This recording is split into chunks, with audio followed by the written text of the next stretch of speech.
Αυτή η πόλη δεν ήταν ρομαντική. Ήταν πλούσια, σκληρή και επικίνδυνη και γι' αυτό κυριαρχούσε. Πριν καν δεις τα ερείπια νιώθεις ότι αυτό το μέρος δεν ήταν ποτέ ήσυχο. Εδώ ο πλούτος, η εξουσία και η υπερβολή περπατούσαν χέρι-χέρι. Είμαι η Τζίνα και σήμερα θα σε πάρω μαζί μου σε μια ήρεμη βόλτα στην αρχαία Κόρινθο. Όχι σαν μάθημα ιστορίας, αλλά σαν περίπατο σε μια πόλη που έχει πολλά να μας πει. Η αρχαία Κόρινθος υπήρξε μία από τις ισχυρότερες πόλεις κράτη της αρχαιότητας. Όχι τυχαία. Η δύναμή της χτίστηκε πάνω στη στρατηγική της θέση, ανάμεσα στο Ιόνιο και το Αιγαίο. 2 θάλασσες, 2 κόσμου, ένα πέρασμα. Και όποιος ελέγχει το πέρασμα, ελέγχει το εμπόριο, τον πλούτο και τελικά την εξουσία. Από τον 7ο αιώνα π.Χ. η Κόρινθος γνωρίζει τεράστια οικονομική άνθηση. Γίνεται εμπορικό και ναυτικό κέντρο πρώτης γραμμής. Πλοία, φορτία, πολύτιμα αγαθά, άνθρωποι από κάθε γωνιά του τότε γνωστού κόσμου περνούν από εδώ. Μαζί τους φέρνουν ιδέες, θρησκείες, φιλοδοξίες, συγκρούσεις. Το 146 π.Χ. οι Ρωμαίοι την καταστρέφουν ολοκληρωτικά. Μια πόλη σύμβολο σβήνει μέσα σε φωτιά και αίμα. Αλλά η Κόρινθος δεν τελειώνει εκεί.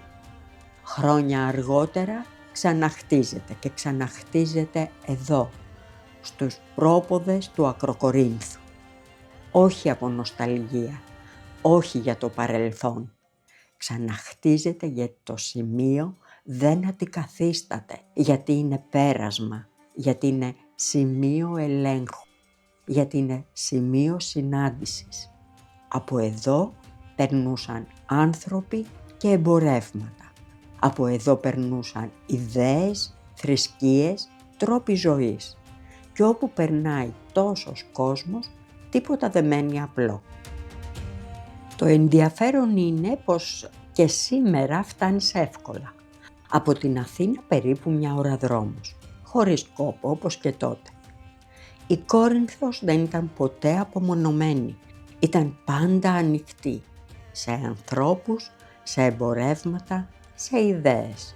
Και αυτό είχε συνέπειες. Μπαίνοντας στον αρχαιολογικό χώρο της αρχαίας Κορίνθου, δεν σε υποδέχεται κάτι εντυπωσιακό. Σε υποδέχεται όμως χώρος, άπλα. Και αυτό είναι το πρώτο σημάδι ότι εδώ μιλάμε για μια πόλη που λειτουργούσε. Όχι για βιτρίνα, όχι για σύμβολο ισχύος, αλλά για καθημερινή ζωή. Εδώ περπατούσαν άνθρωποι που δούλευαν, που διαπραγματεύονταν, που ρίσκαραν, που έπαιρναν αποφάσεις με πραγματικό κόστος. Μια πόλη χτισμένη για να αντέχει τον χρόνο και την κίνηση. Όχι για να εντυπωσιάζει τον επισκέπτη. Ο χώρος που ανοίγεται μπροστά σου είναι η αρχαία αγορά Κορίνθου. Όχι απλώς μια πλατεία, η καρδιά της Κορίνθου. Εδώ χτυπούσε η καθημερινότητα της πόλης. Όχι ήσυχα, με θόρυβο, με ένταση, με συγκρούσεις. Εδώ γίνονταν οι συμφωνίες και λύνονταν οι διαφορές. Εδώ ο πλούτος άλλαζε χέρια και μαζί του άλλαζαν και οι ζωές των ανθρώπων. Η Κόρινθος είχε χρήμα και ήξερε πώς να το δείχνει. Αν ήξερες να σταθείς σωστά, προχωρούσες. Αν όχι, η πόλη σε κατάπινε. Και περπατώντας σήμερα ανάμεσα σε αυτές τις πέτρες, δεν περπατάς μόνο σε ένα αρχαιολογικό χώρο. Περπατάς σε ένα τόπο όπου συγκρούστηκαν ιδέες, τρόποι ζωής και πίστη. Και αυτό αφήνει ένα βάθος που δεν αποκαλύπτεται με την πρώτη ματιά. Μπροστά μας ο ναός του Απόλλωνα. Λιτός, δωρικός, αυστηρός. Ένας ναός που δεν προσπαθεί να εντυπωσιάσει γιατί δεν χρειάζεται. Οι κολόνες που βλέπεις στέκονται εδώ για πάνω από 2.500 χρόνια. Χρονολογούνται από τον 6ο αιώνα π.Χ. και ανήκουν στους αρχαιότερους σωζόμενους δωρικούς ναούς της Ελλάδας. Μονολιθικές, βαριές, αμετακίνητες, σαν δήλωση παρουσίας. Ο ναός μαρτυρεί αφενός τη δύναμη και τον πλούτο της αρχαίας Κορίνθου, μιας πόλης που μπορούσε να χτίζει σε πέτρα αυτό που άλλοι μόλις οραματίζονταν, και αφετέρου τον κεντρικό ρόλο που είχε ο Απόλλωνας στη δημόσια και θρησκευτική ζωή της πόλης. Ο ναός αυτός δεν ήταν μόνο τόπος λατρείας, ήταν σημείο αναφοράς, ένα σταθερό κέντρο σε μια πόλη που δεν σταματούσε ποτέ να κινείται. Το βήμα ήταν το σημείο όπου μιλούσε η εξουσία. Ανέβαινες, μιλούσες και σε άκουγαν ή δεν σε άκουγαν καθόλου. Στην Κόρινθο ο λόγος ήταν όπλο και δεν συγχωρούσε την αδυναμία. Εδώ δίδαξε και ο Απόστολος Παύλος. Δεν ήρθε σε μια ήσυχη κλειστή κοινωνία. Ήρθε ακριβώς εδώ, σε μια πόλη γεμάτη αντιθέσεις, ανοιχτή, θορυβώδη, δύσκολη. Εδώ μίλησε για αγάπη, μέτρο, πίστη. Όχι θεωρητικά, αλλά μέσα σε μια κοινωνία που ζούσε στα άκρα. Δεν είναι τυχαίο ότι οι επιστολές του προς τους Κορινθίους είναι τόσο αυστηρές, αλλά και τόσο ανθρώπινες και άμεσες. Η Κόρινθος δεν ήταν εύκολο ακροατήριο και ακριβώς γι' αυτό ήταν σημαντικό. Αν αφήσεις για λίγο τα αξιοθέατα και κοιτάξεις γύρω σου, θα αρχίσεις να βλέπεις κάτι διαφορετικό. Μια πόλη πρακτική, δρόμοι χαραγμένοι με λογική, αποστάσεις μετρημένες, χώροι φτιαγμένοι για να λειτουργούν. Εδώ δεν ζούσαν μύθοι, ζούσαν άνθρωποι, με φιλοδοξίες, με φόβους, με λάθη. Και αυτό είναι που κάνει την Κόρινθο αληθινή. Όχι όμορφη με την εύκολη έννοια, αλλά ζωντανή. Πριν φύγεις, μην παραλείψεις να κάνεις μια στάση στο Αρχαιολογικό Μουσείο Αρχαίας Κορίνθου.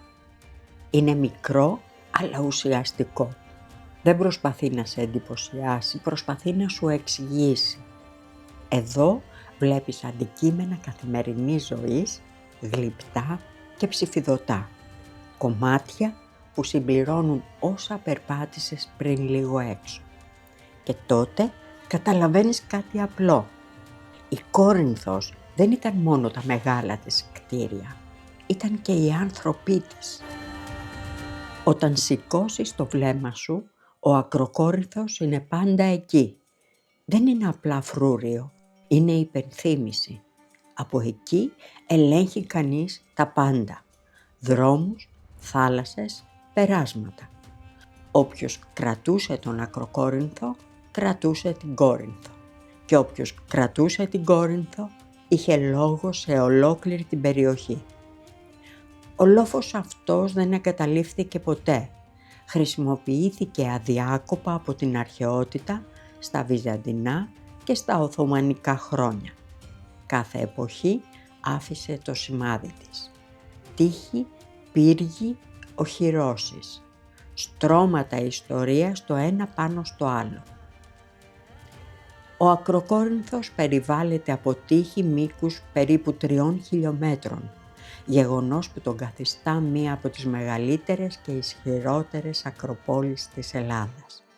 Χάρη στο ύψος, το μέγεθος και τη στρατηγική του θέση, αποτέλεσε για αιώνες το κλειδί ελέγχου ολόκληρης της Κορινθίας, τόσο των χερσαίων όσο και των θαλάσσιων περασμάτων. Και κάπου εδώ καταλαβαίνεις κάτι απλό. Η πόλη κάτω δεν υπήρξε ποτέ μόνη της. Ζούσε πάντα στη σκιά και στην προστασία αυτού του ύψους. Και τότε συνειδητοποιείς πως η θέα δεν είναι απλά όμορφη, είναι στρατηγική. Η αρχαία Κόρινθος είχε φήμη, έντονη ζωή, υπερβολή, ελευθεριότητα. Και ναι, ήταν αλήθεια, αλλά όχι όλη. Ήταν και μια πόλη ανοιχτή, σε ιδέες, σε νέες θρησκείες, στην αμφισβήτηση. Δεν φοβόταν το καινούριο, το δοκίμαζε. Το άφηνε να περάσει, να συγκρουστεί, να αλλάξει το χώρο. Γι' αυτό και εδώ βρήκαν τόπο διαφορετικές λατρείες, φιλοσοφίες, τρόποι ζωής. Μια πόλη πέρασμα δεν μπορεί να μένει κλειστή. Ή προσαρμόζεται ή χάνεται. Η Κόρινθος καταστράφηκε πολλές φορές. Σεισμοί, πόλεμοι, κατακτητές. Κι όμως πάντα ξαναστεκόταν. Γιατί δεν ήταν μια πόλη χτισμένη για να αντέχει μόνο στην εικόνα. Ήταν χτισμένη για να αντέχει στην αλλαγή. Αν σου άρεσε το βίντεο, μην ξεχάσεις να κάνεις like και εγγραφή στο κανάλι. Σε ευχαριστώ που ήσουν μαζί μου και σε αυτό το ταξίδι.